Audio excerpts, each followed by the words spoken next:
How about a quick podcast? So I'm a Ukrainian. I'm in Canada for 1.5 years with all my family of 4 kids and a wife and a dog and a Guinea pig at this point. And we already have a Guinea pig. Oh my God. But anyways, we've been here for quite a while. As you know, unfortunately, war is still going on and I'm an active Twitter user. I just watched that I have a Twitter account since 2009. Twitter itself was established, I think, 2007. So I've been around for a while and I honestly sometimes hate this social network. I love Twitter and hate Twitter at the same time. The worst part about Twitter for me personally is not that, there's a lot of Ukrainians who followed me before the war and they accused me of being, all sorts of things, leaving the country, coward, and all those things. And that's not the worst part. The worst part is that a lot of Western people have absolutely no clue about what war looks like in modern days, specifically how this war looks in Ukraine, where I came from. Why am I so sure that they don't know? Because they write such stupid things that I don't even know how to select words to describe it. The most recent thing that circulates around Twitter, the idea that Americans, specifically people from US, they say we donate so much money to Ukraine and here's Kiev yesterday, and there's a video of someone walking into McDonald's in downtown Kiev, and there's a lot of young people, everyone's having fun, people eating, chatting, crowds of people. Downtown is pretty busy, and it's usually the main street of downtown is a street that they close the road for a weekend, so it's like a celebration every weekend there. People just walking, smiling, having fun. It is amazing there. So there was one of those weekends and someone shot the video where people having fun in Kiev. And this Western political, usually those are like anchors from some channel or journalists or political influencers. Anyway, big people with a big following.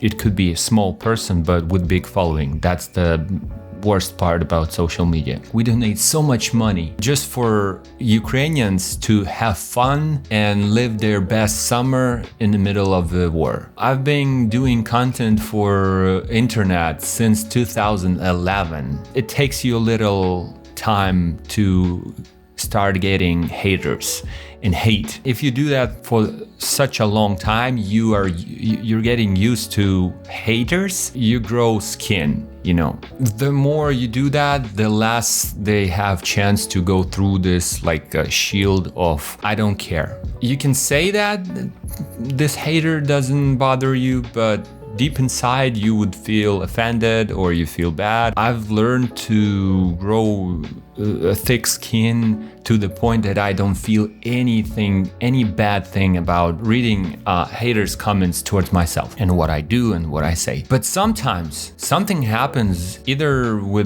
in the world or in my life, and I would share something and people would find a way to, sneak into vulnerable parts of me. This one, accusing Ukrainians for trying to live a life in the middle of hell, this kind of comments get me. I just thought that I will quickly jump into, YouTube, TikTok, and try to explain. I'll just share a couple of facts.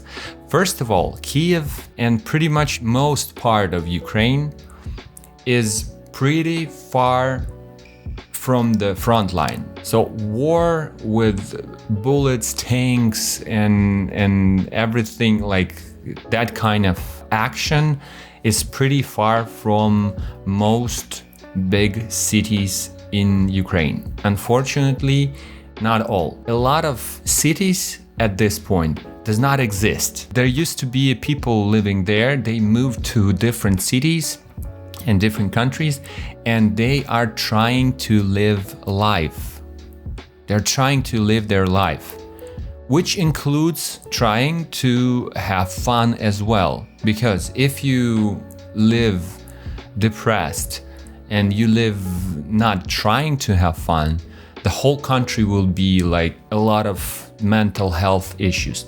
They will be there. All these issues are inevitably will be in Ukraine for years and years ahead.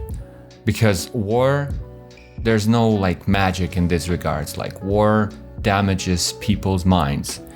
And a lot of people, like probably at this point, most of people either know somebody that died on the war. It touches everyone. Myself is no exception. Any sane person seeing that people in Ukraine having fun, and then there was another video at the beach club, because we have like cute like beach clubs where there's a huge pool and bars and people there like sunbathing and stuff like that. Any sane person who sees that should also know that this picture is not all. 20 seconds video of walkthrough in McDonald's or this beach bar does not guarantee that the next second there was no like air siren and alarm for everyone to move at the